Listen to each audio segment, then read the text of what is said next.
Jayo Radha Madhava Kunja Bihari.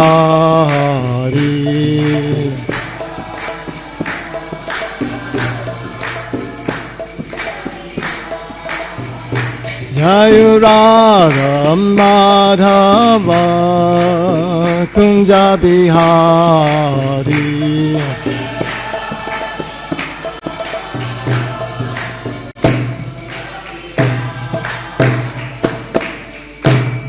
Jayam Vishupad Paramahansa Paradikacharya Asatara Sata Sri Srimad. His Divine Grace A.C. Bhaktivedanta Swami Srila Prabhupada Ki. Ananti Kodi Vaishnavindi Ki. Prem Sekaho Sri Krishna Chaitanya Prabhu Nityananda Shri Advaita Gadadhar Shivasati Gaur Bhaktivinoda Ki. Shri Shri Radha Krishna Go Gopinath Shyama Kun Radha Kun Giri Govardhan Ki. Grantaraj Srimad Bhagavatam Ki. Samaveda Bhaktivinoda Ki. Nitai Gaur Premanandi. All glories to the assembled devotees. All glories to the assembled devotees. All glories to the assembled devotees. All glories to Sri Guru and Sri Gauranga. Hari Hari Hari Bol.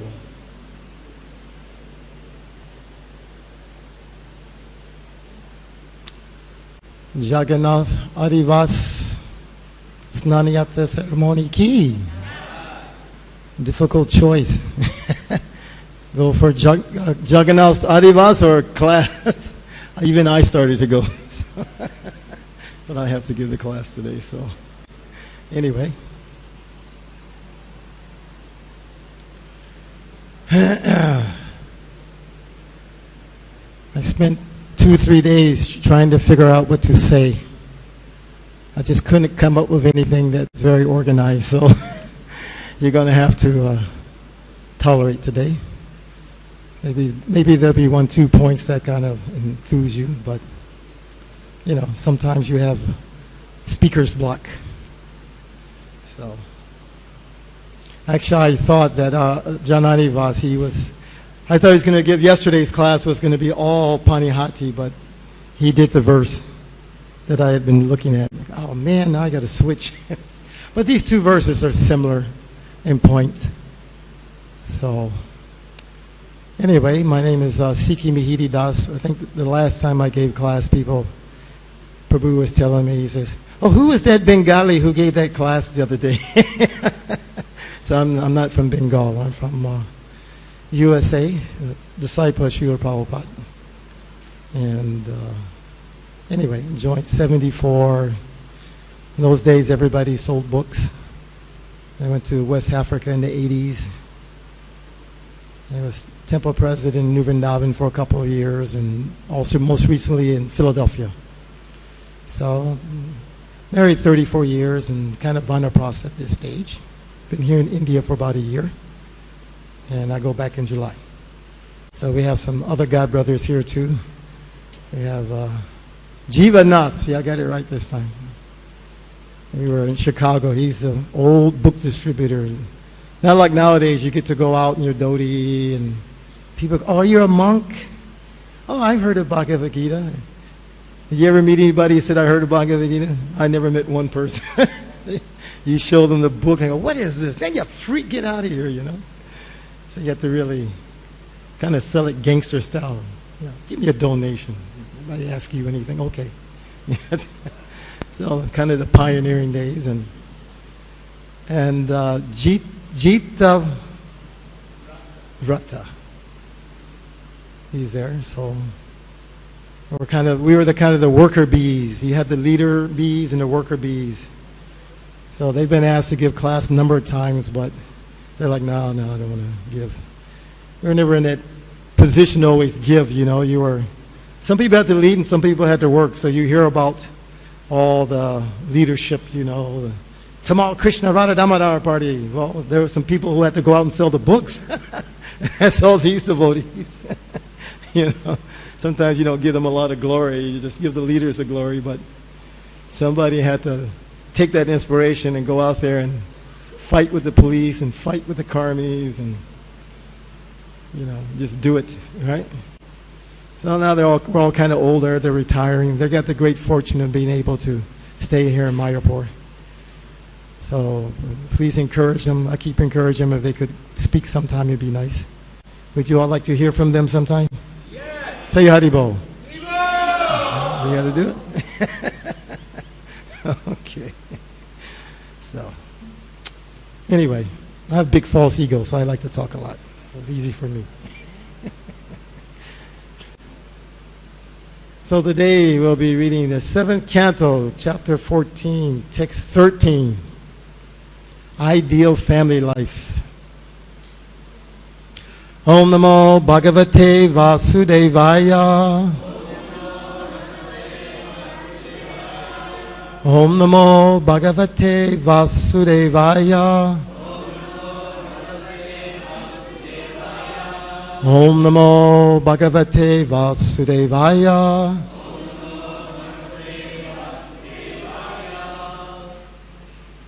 Chia, your friend is here. He doesn't speak any English. You can't try to translate for him? Come up here and sit next to her. No, you can stay there. He can come up. Tell him to come up. She's been preaching in Japan. You might have seen some of the photos doing Harinam. She's a new devotee, and she brought one person from Japan with her, a new devotee. So you come sit here, and she can translate for you. So okay, Haribo.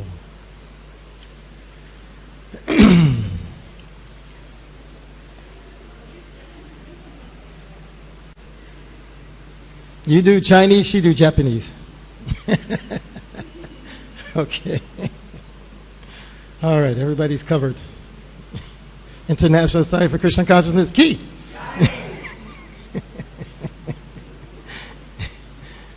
Amazing. When Prabhupada came to India, I think he returned in 71 and 72. Everyone's seen those videos of him in the Pandal programs, right? Cross Mardan. We kind of take it for granted. You know what language he's spoken? English. Can you imagine that? There's people, they're sitting through that whole, and they don't know what he's saying, most of them. But they come every night. And he spoke in English. I was kind of bold. He could have spoke Hindi and had somebody translate for the devotees. But anyway, I think somehow or another English has become the official Krishna conscious language. His books are in English, lectures are mostly in English. So China, they're having that problem now. A lot of devotees are coming, so I was stressing they have to learn English if you want to get direct Prabhupada words. So let's begin this verse.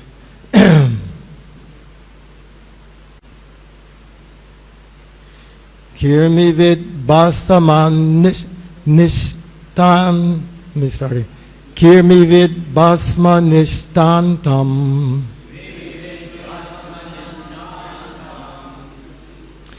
Kirmi vid basma nishtantam. Kevdam tucham kalevaram. Kevdam tucham kalevaram. Kvata diya ratir bharya. Kvata diya ratir bharya. Kvayam atmana baschadit. Kvayam atmana baschadit. Kirmi vid basam nishtantam. Kevdam tucham kalevaram. Kvam tadiya ratir bharya. Kvayam atmana baschadit. Kirmi vid basam nishtantam. Kevdam tucham kalevaram. Kwantadiya rathar barya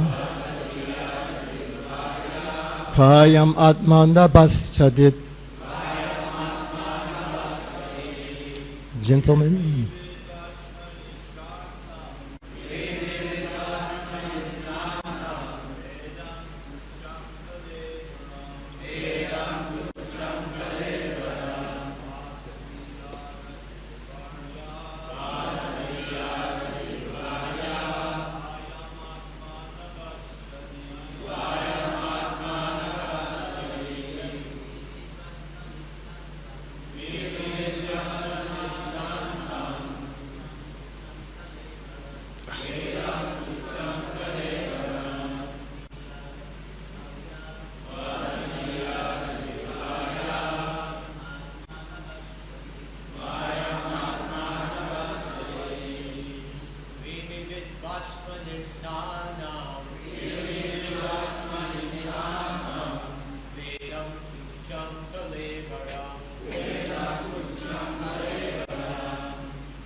Ladies, go ahead.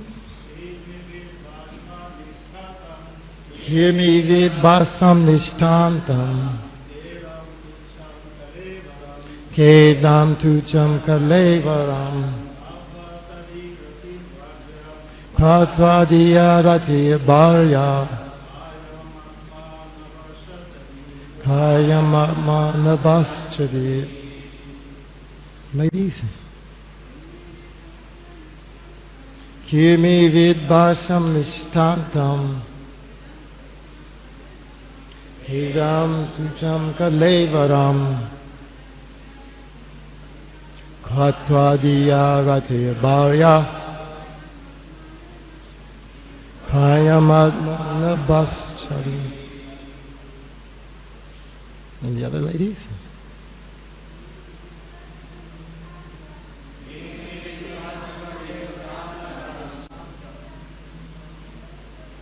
Kedam tucham kalevaram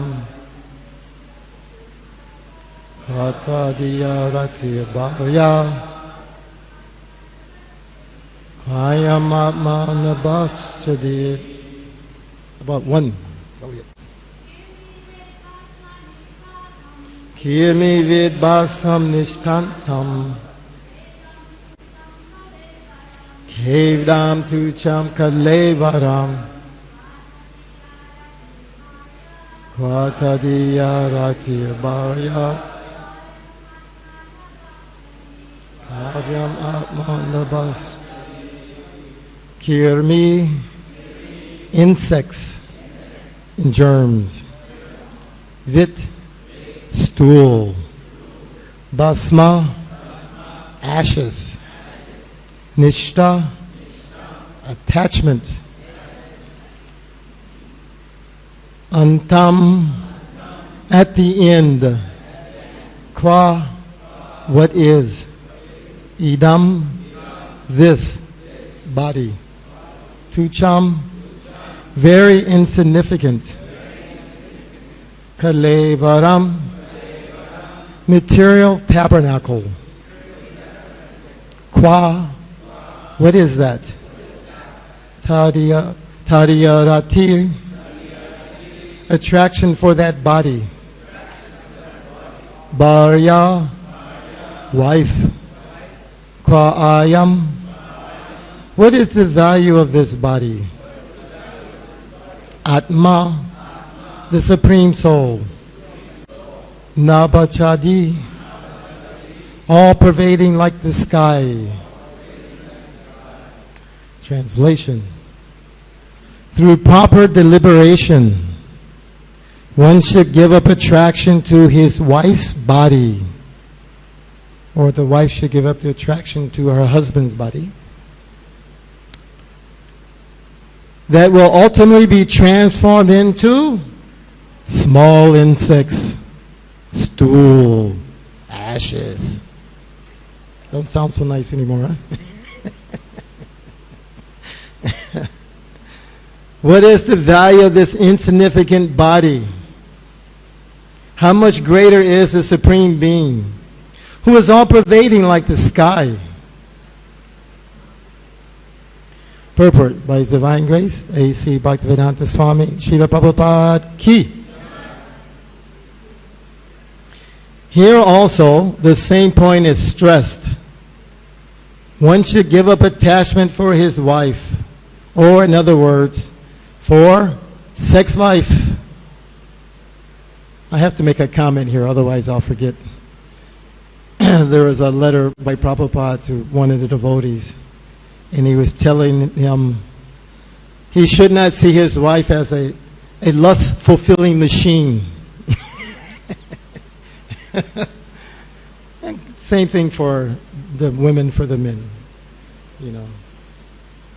So, but of course, we're in material consciousness. So, in material consciousness, we see everything in relationship to our enjoyment, isn't it? Everything is for my enjoyment. Everything I see, how can I enjoy? So the mind is doing two things, isn't it? What is it doing? Accepting, rejecting.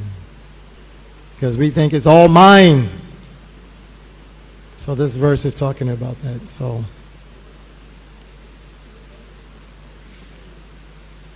if one is intelligent, he can think of his wife's body as nothing but as a lump of matter that will ultimately be transformed into small insects, stool, ashes. And that's so pretty now, huh? You think of, same for a husband, you know, you have to think the other way. Right? The gopis, they made that comment, you remember? When Krishna, they wanted Krishna as their husband. He said, we're not interested in this stool bag husband with little hairs coming out of it. When you have the transcendental vision, then you see it like that. So, but when we're in the enjoying spirit, very nice. Everything is nice. Everything is nice. In the different societies, there are different ways of dealing with the human body at the time of the funeral ceremony. In some societies, the body is given to the vultures to be eaten. Where is that? Anybody can think of any place? Huh? In India still? In the villages? Why do you do? I was wondering why they do that. I know in there's 400,000 species of human beings. So, you know, we kind of think, well, what does that mean? You know, we can generally think of the ones we see by physical characteristics. You know, you have people from Africa, they say Negroid, Caucasians, Asians, but 400,000 different species. You hear hint, Pulindi was mentioned. So when I was in Africa, I remember too, you would, especially in Nairobi, some of the people who lived in the bush, as they called it, and they would come into the city sometimes. Very simple. And sometimes you see the Watusis are called, very tall. You haven't seen people so tall and slender. They have their Maasai, have their big shield and sword, and sometimes they'll be wearing Nike shoes, tennis shoes, sometimes, or they make their own shoes and they have a Nike T-shirt because they come into the city and they go back. And why don't they just stay in the city? But they like living like out there. They like that. You know, they have no taste for being in the city at all. Even in preaching to them, you know, they stop and they're very simple, very respectful, and even, oh, hi, they're all Hare Krishna, Hare Krishna. You know, you're not the body, and oh, really, yeah, and Krishna's God, on and on, everything. And everything you say there, everybody's agreeing, yes. And then after a while you realize, I think he's just agreeing with me to be. I asked him, I said, so what I have no idea. They're very simple. So he said, just chant Hare Krishna. Okay, take some prasadam. You know, like that. So they have culture too, and they do things. So many different rituals. Everybody has some kind of ritual. You know, like some people here that in Africa they eat people, right? How many people heard that? You know, even when one senior devotee was given a Vyas Puja offering in Vrindavan, and she mentioned how Prabhupada went to Africa with the cannibals. And one of the African devotees, he got offended. Why do they keep saying that? Like all Africans eat people. They don't actually, you know, go hunting for people, you know, oh wow, some Chinese today, you know. We're going to eat really good, you know. They're not thinking like that. They have a ritual that when they die, to keep the spirit of the ancestor, they take a little bit of them. Because somehow or another they take it as, you know, you keep the spirit going. So it's not like they're, you know, as a restaurant and they're looking for something to eat in that way. So all kind of cultures are there. So as he mentions here, you know, some people give the body to the vultures to be eaten. Somehow or another in Christianity they started burying people. That was a Christian tradition. Of course, Christianity has spread all over the world. So they feel it's sacrilegious if you don't bury the body. Of course, there's a problem with that. In some places, there's not enough land to bury everybody. And there are cemeteries, I know in the U.S., after 100 years, they take the bodies out and seal the plot again. Yeah, they do. And people spend thousands of dollars to get that little land, $3,000-$4,000 for a casket, just to put it in the ground. And 100 years from now, nobody remembers who they are, right? Who knows their relatives from 200 years ago? Raise your hand. I do. I've got pictures. Yeah. Nobody. Who knows? And you spend all that money. So, and of course, in India, they burn the bodies. And actually, this idea of samadhi, this is something that is kind of, is not a 5,000-year-old tradition. Did you know that? It began with, actually, because the Christians were burying. They give credit to, I think the Egyptians were first, and then the Christians. And then I think Ramanujacharya, he was the first Vaishnava to actually be put in samadhi. Correct? Yeah. So then it kind of became a Vaishnava tradition that sannyasi, certain great personalities, they're considered, their body is considered pure. So you don't burn that body. They've gone into, they're considered still to be absorbed in Krishna. So then a place is built and a kutir or samadhi is built there. You see Prabhupada samadhi in Vrindavan. And we have here Pushpa samadhi. If you get a chance to go to America, beautiful samadhi in New Vrindavan, built by the devotees. You have to see that, isn't it? Very nice. You walk in, you can feel all that love and devotion. Even the non-devotees appreciate it so much. Because when they built it, those devotees, they didn't know how to do any of that kind of work. They were self-taught. And a beautiful craftsmanship with the gold and marble. And I think, Prabhu, you worked on it. Did you work on the samadhi at all? A little? No. Yeah.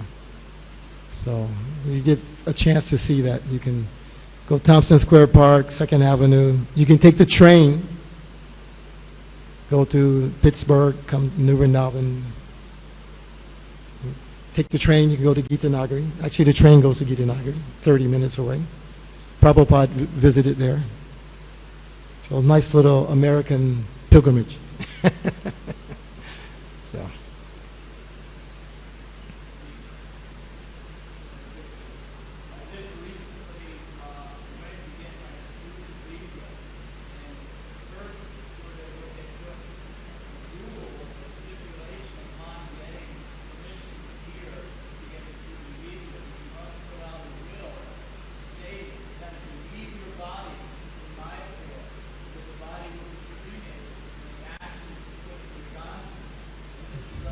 Who-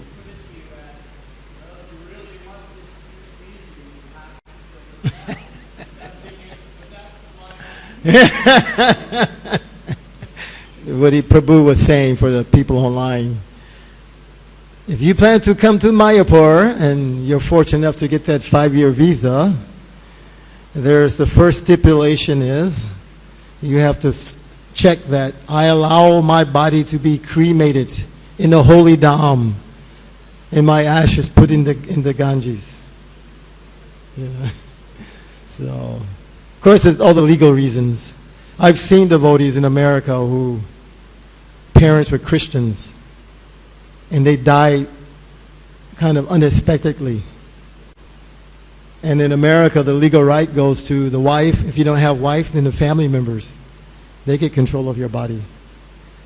And this devotee had to be embalmed, have Christian funeral. And we went there. I went with my dhoti. I know they didn't like us, but we went anyway for our dhoti and bead bag. Hare Krishna, Hare Krishna.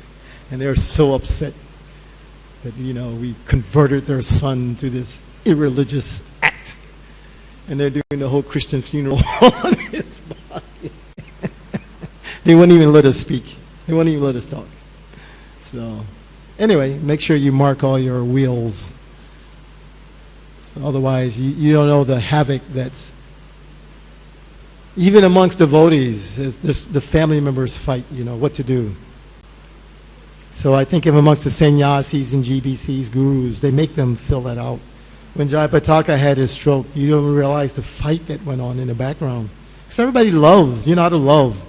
No, do this, no, don't, this, that. It's just like, they're tearing each other apart over these things. So don't take that for granted. Put down, all my money goes to ISKCON, and you can burn my body.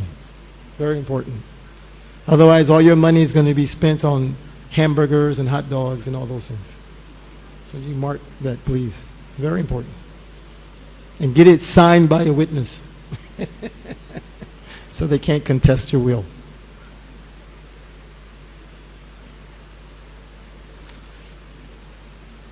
So it says, in any case, besides all these things, if one intelligently considers the constitution of the body and the soul beyond it, what is the value of the body? Antavanta ime deha nitya yokta sariyana. The body may perish at any moment, but the soul is eternal. If one gives up attachment for the body and increases attachment for the spirit soul, his life is successful. See, that's the key point.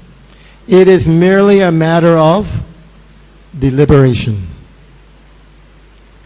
Om Jnana Timiranjasa Gananjanan Sulakaya Chakshumi Tamina Tasmai Shri Gurave Namaha. So I like this last line here. It is merely a matter of deliberation.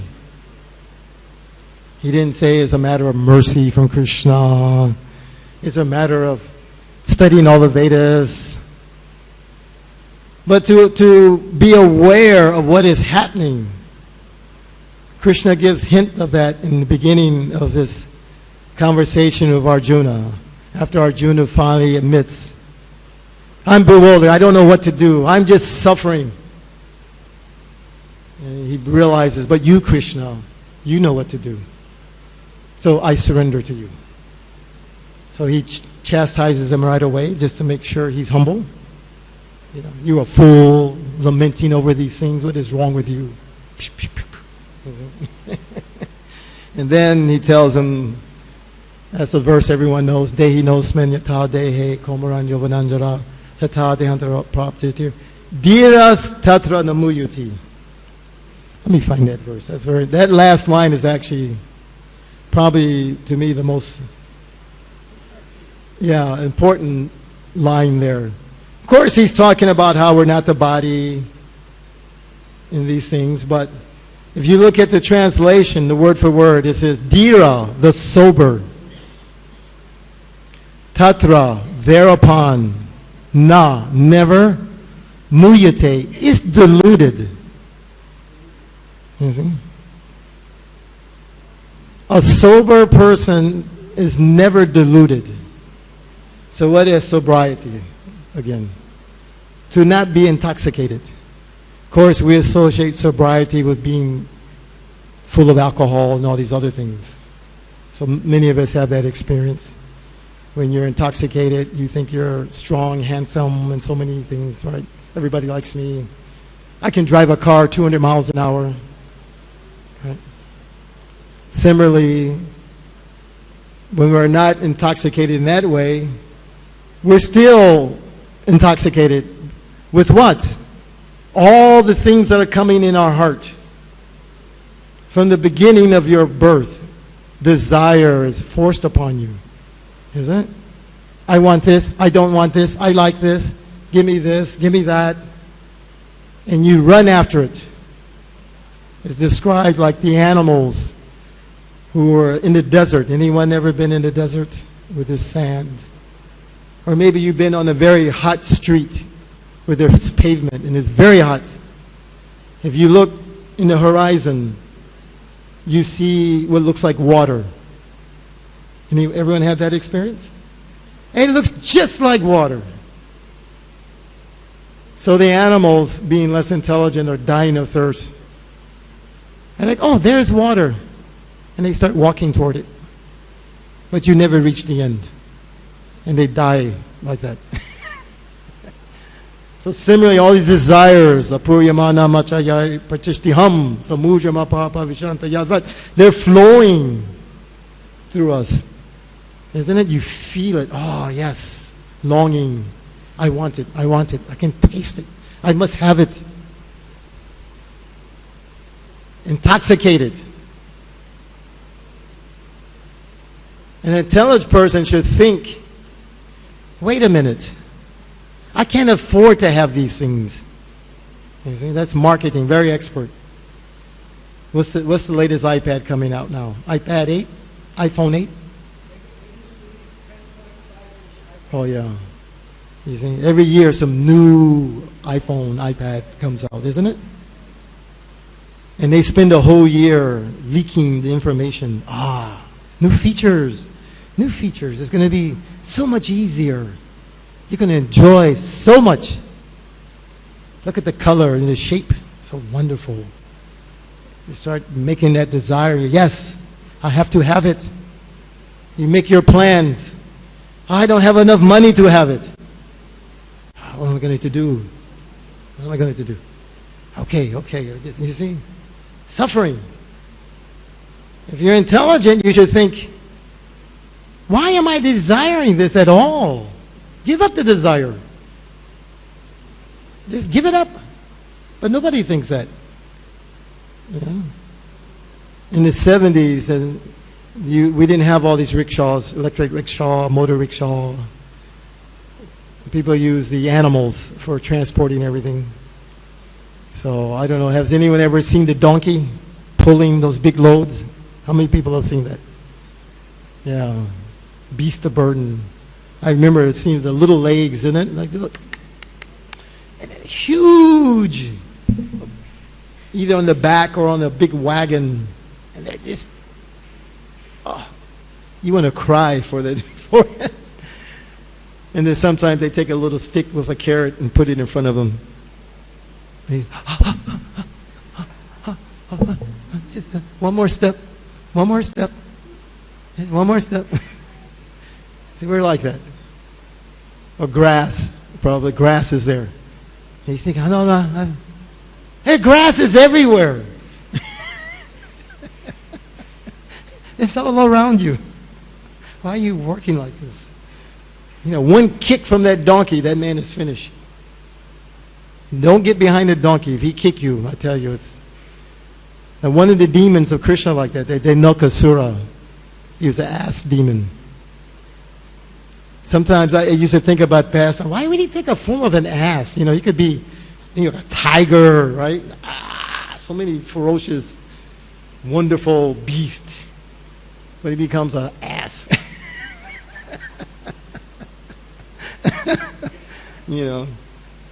Because actually asses are very powerful. They are. You can look on YouTube in the Arizona desert. They use these mules because they work very hard, very tolerant, and they carry all this equipment through the desert. And there they have mountain lions. They're called pumas. They're not too big, maybe big as this table. But that if he comes on you, you forget it. Just, you better chant Hare Krishna, because he'll be chanting Sarirada Vijaja. Thank you, my Lord, for this prasadam you offer me. But you see them attack those mules. They're fast. They can whip around and kick so quick and bite. They kill that thing. They kill them in 2 seconds. And they go crazy, too. They just go crazy. Ah, wow, wow, wow. They will kill you in 2 seconds. And they're very protective, too. If you become their owner, anybody touch you, oh, they'll kill them. They're very protective. So they keep them for both reasons, for working and for protection. So, anyway, it's ignorance. So if you're sober, you'll stop for a minute and just ponder. Why is these desires forced on me? I don't want to feel like this. I don't want to feel like this. Where is this coming from? Who's pushing all this on me? A little more sober, then you realize there must be some controller. Because I'm not desiring it. Who wants to suffer? Raise your hand. Nobody. Nobody desires suffering. We all want to give it up, don't we? And no matter how hard I try, I can't get rid of it. It's like being in prison, it's described. Being in prison. When you're in prison, you have no choice, right? You have to just accept it.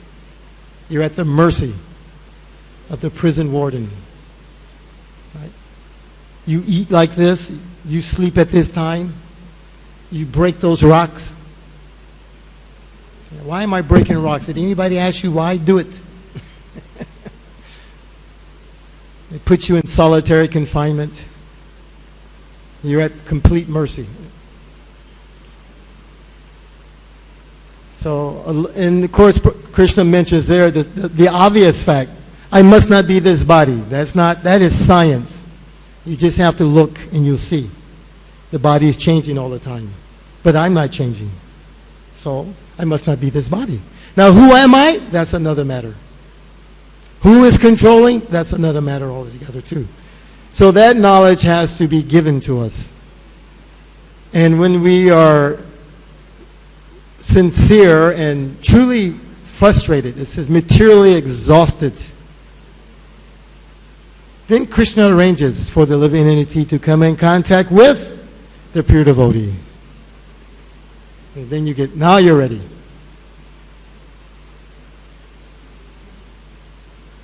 And then if we're fortunate enough, we can take to this devotional service.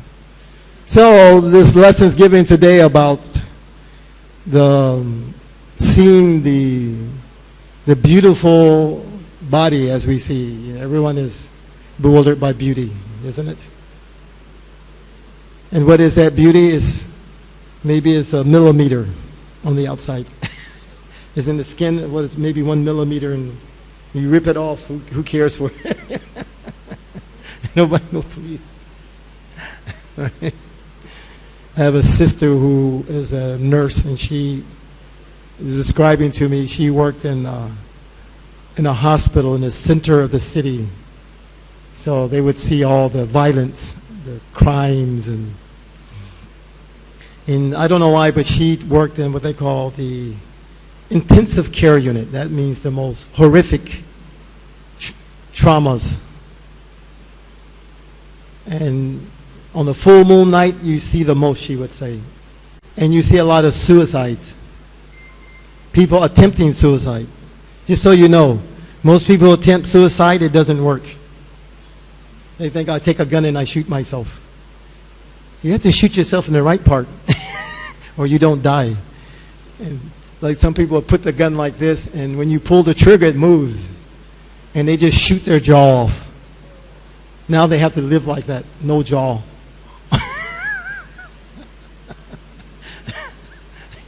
tragic. You see? So this is material life, horrific. So if we get on the spiritual platform, you don't have to go through all this horrible attempt to enjoy. Our nature is that. Our nature is such chit ananda in vigraha. More importantly, we want to experience not so much the eternity factor or the knowledge factor. What do we want to experience? Ananda, unlimited bliss and feelings, and I just want to be happy all the time. But because we're marginal energy of Krishna, we have the fortune and misfortune of wanting to love Krishna and not wanting to love Krishna. That has to be there. It must be there. Otherwise, how is it satisfaction to Krishna? You know? Imagine if someone comes to you looking to offer their love, and you know they're only coming because I have so much money, I'm famous. They want something, but they're, it doesn't feel so nice, does it? So Krishna's like that. He wants no motivation. He says that. He's attracted by unmotivated. So therefore, we're built in such a way you have the choice. I cannot love Krishna. We're not robots. Who wants a robot love, right? I make a perfect android. You can make him the perfect husband, the perfect wife that you want. Program it perfectly. Shape everything. And you turn it on. Will you be happy? No, it's not voluntary. That love is what attracts, isn't it? So in the material world, they say the perfect love is that between the mother and the child, actually. Because there's no reason. The child is just demanding all the time, crying, gimme, wah, this, that, blah, blah, blah, blah. Still the mother loves. At 2 o'clock in the morning, wah, wah, wah, wah. And the father is like this, and the mother's, my baby, come. You know? Actually, it awakens love in its mother. You know? So that's the closest thing to pure love of God that we can look at. So that's our nature. But some of us will, no, why should Krishna enjoy? Why can't I enjoy?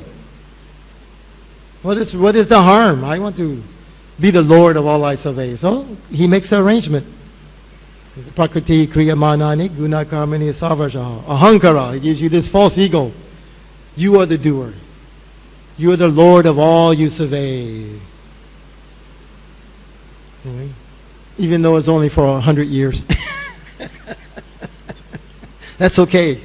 Let me be the Lord and work so hard, accumulate so much.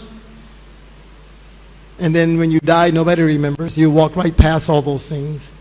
You walk right past your beautiful wife, your loving husband, and you don't even remember. You know, excuse me, sir, I was here first. Please get out the way. And you say, no, that was your husband before. Now you're telling him to move out the way. So, better to go for the permanent. And it is not ananda, it's just the opposite.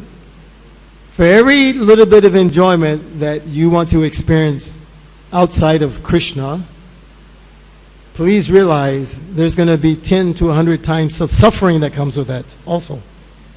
We should all have that experience now. We're all older. Because when you're teenagers, you think, yeah, I can do it. It's going to be so wonderful. Yes. And as you get older, you see people. Right? Even you have children. Hey, come on, let's go see the fireworks. Yeah, you go. I don't want to, Come on, let's go to the... Dude. Right? To go see the fireworks, what do you have to do? You got to get in the car. This is in America. Thousands of people are going at the same time, stuck in traffic. You got to try to park the car. $30 parking. Used to be $2, but no, tonight $30. You're way in the back. You struggle to get up to the front. Now you get your pleasure. Pop. Okay, now it's time to go home. Thousands of people trying to leave at the same time. The highway's blocked up. You can't even find your car. You forgot where you parked it. Somebody's bumped the door. Or you got a flat tire. But you got your fireworks. This is material life. In spiritual life, like we're here in Mayapur, it's hot. I don't have air conditioning. I'm eating the same thing every day. There's no variety hardly. Some people don't speak English, they struggle. But it's so blissful, isn't it? All the time. See, this is spiritual life. Param Vijayate Shri Krishna Sankirtanam. See, this is Krishna's mercy. You engage in Sankirtan. Chaito Dapanam Marjanam. It cleanses the heart. This is actually a very good plan of Krishna. Because materially speaking, what does everyone want? We want to have some meaningful work to perform. Right? I want to do something that people say, yes, that was very nice. Very wonderful. We need it. You see? So we want that little respect. We want meaningful existence. Everybody wants that. We want some excitement, some challenges. That's Sankirtan all the way, isn't it? Especially those who were fortunate to come in the early days. There was nothing but challenges. Prabhu was telling me, I joined in 74. By that time we had some money. And of course it was hard to preach to people, but he joined when they didn't have books. I remember he was saying, I said, they had to get jobs so they can support the temple, Imagine like Malati and those householders who went to London. They didn't even have books. They had nothing. They had just enough money to get to London. And they're sleeping in the subway station. And they're just walking on the street. Hey, don't you know Krishna's God? You should surrender to Krishna. So blissful. I can remember even a little bit of traveling I used to do. I'll tell one little pastime, like to go from, this is when I'm going to Kenya. So of course there's not a lot of money, and you don't want to waste Krishna's money. So you would time it. The devotees in London, they would fly to Nairobi sometimes to make life members out of the rich Indian people. So in those days, the airport security wasn't very tight like nowadays. So a devotee, he would fly, and then he would buy a round-trip ticket because it would cost less. So when it was my turn to go, he would go to the airport with my luggage, check it in, and give me the boarding pass. And then you just get on the airplane.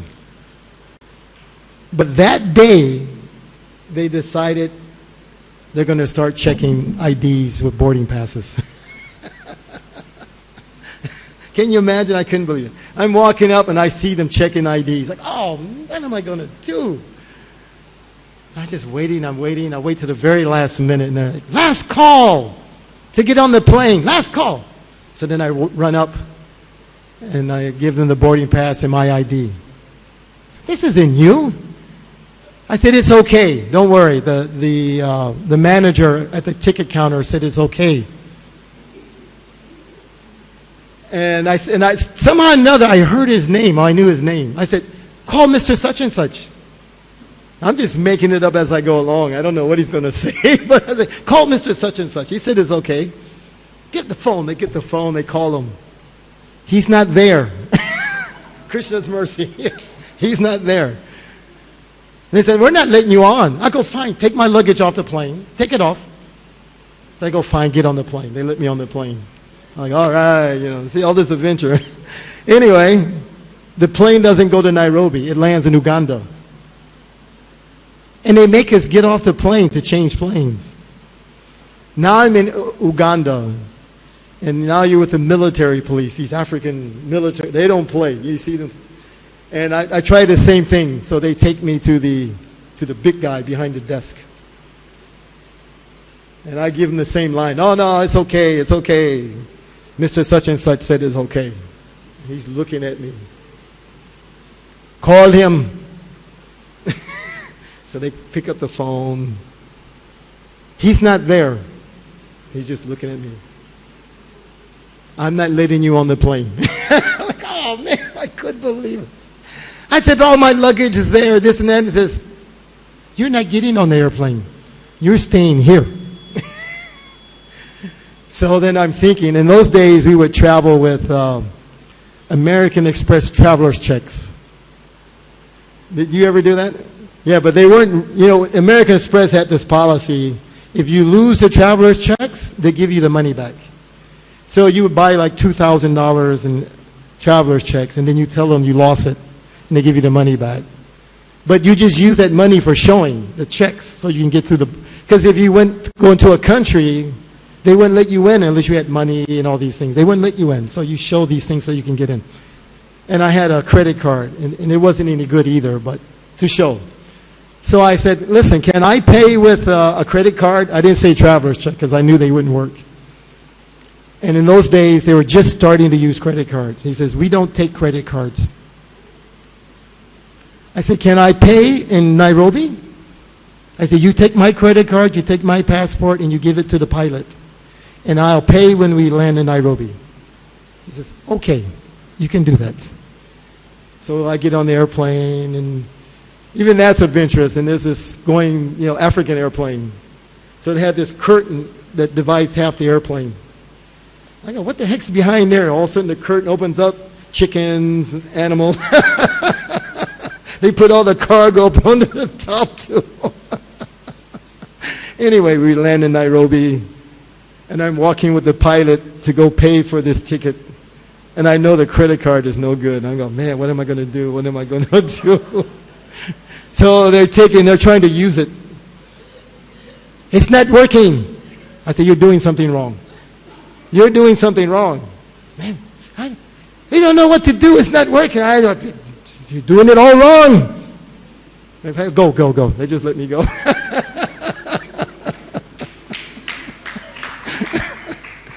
Yeah, so much adventure in Krishna consciousness, don't we? Padam Vijayate Shri Krishna Sankirtan. You got so much adventure. Prabhu probably got tons of stories traveling all over India. Then when I'm leaving, we finally go to Uganda about a year later, and I have to leave. So you always make alliances with people because, it's third world country. So one person tells me, you be careful. They're looking for you in that airport because you cheated them and they're going to arrest you. I'm like, oh, man.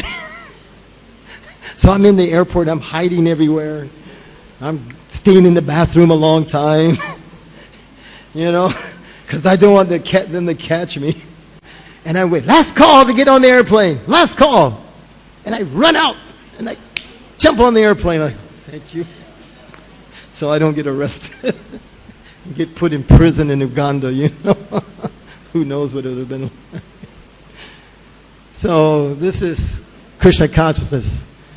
If you get absorbed, you have to find some service, find some mission. You have to find something you love to do. This is the purpose of Guru, to help disciple find some mission. And you have this adventure. Who's thinking about sex life when you have this? Right?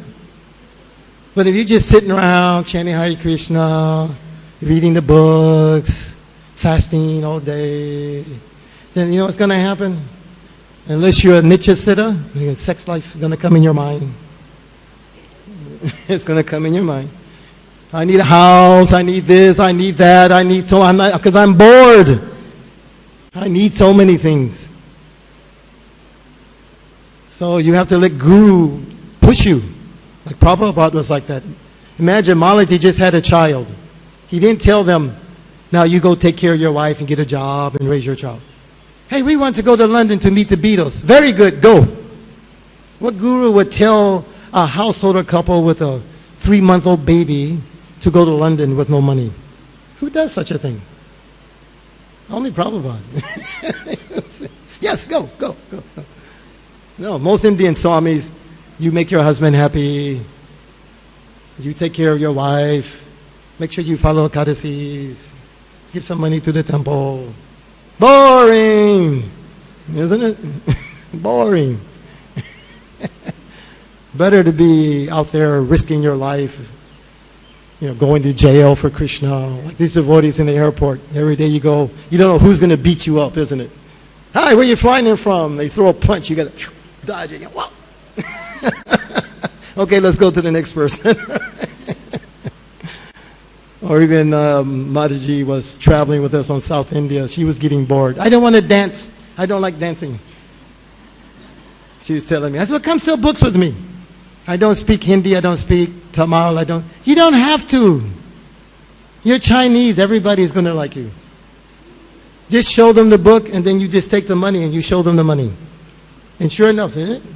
Everybody buying book. They didn't care. Then, wow, Chinese person. Yeah, I'll buy one. It was fun, wasn't it? See, some of you, we have to do like that. Find something that makes you so excited, and then you won't be harassed by all these other things, sex life, this, that, and all these things.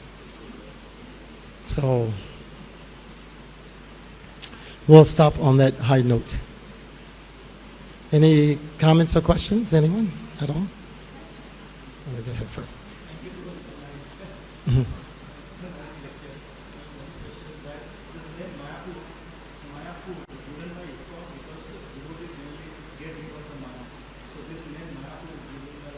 Ah, Haribo. He was saying how Mayapur is, literal translation is to get rid of the mind. And it's built that way. Yeah, and Mayapur, so many festivals in it. Thank God for our twins organizing such wonderful, every day is a festival. You don't know what to do. Should I go to class? Should I go to, Rajpur? Should I, Pankaj speaking tonight, but this is going on. It's like, wow, can I split myself into two and do both? So wonderful. So, yeah, Prabhupada is, like I say, Param Vijayate Sri Krishna Sankirtan. Cleanses the heart, gives us some material thing also. And then, in the end, Bhava Mahag Devagni Nirvapanam, you get the higher taste. What did you want to say? Real loud.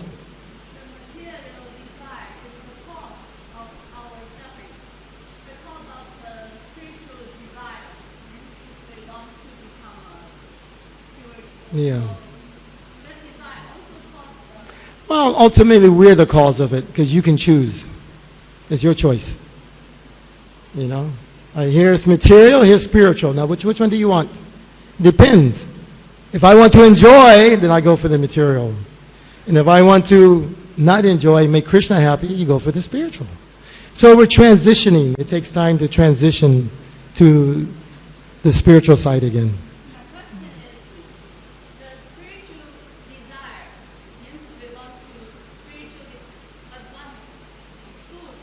Yeah.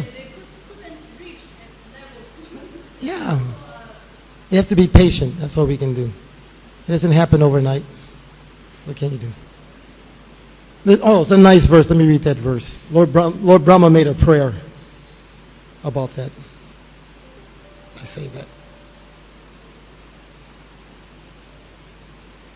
Oh, here it is. Lord Brahma said, "My dear Lord, one who earnestly waits for you to bestow your costless mercy upon him, all the while patiently suffering the reactions of his past misdeeds, and offering you respectful obeisances with his heart, words, and body, is surely eligible for liberation, for it has become his rightful claim." So, anyway, we put ourselves in this mess, so we just have to be patient. All right? Nobody told us to come down here. Now we want to blame everybody else. I want it now, give it to me. Now. Okay, you don't give it to me, then I'm going away. It's going to be your fault. It's your fault, Krishna, because you didn't give it to me. You can't guilt Krishna into giving it to you. You can guilt your mother and father, right? Give it to me. Give it to me. I want it now. Don't give him the toy, will you, please? I can't take it anymore. And Prabhupada used to do that, isn't it? He would go and his father, he wanted a gun. He's begging. Okay, I have two hands. I need two guns. So anyway, we just have to be patient. What's the other choice? go back to not knowing Krishna. It's horrible, isn't it? You can try. Many people try, but you always come back. You don't need to try, yeah. So, can we ask after? Because it's a little late. I'll say. Oh, glory, Shri Guru, Shri Gauranga, Hari Hari Bol, Shri Prabhupada Ki Jai.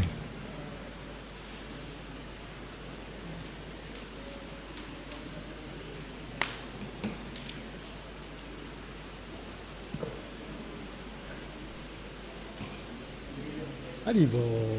Thank you. You see, she's back, huh?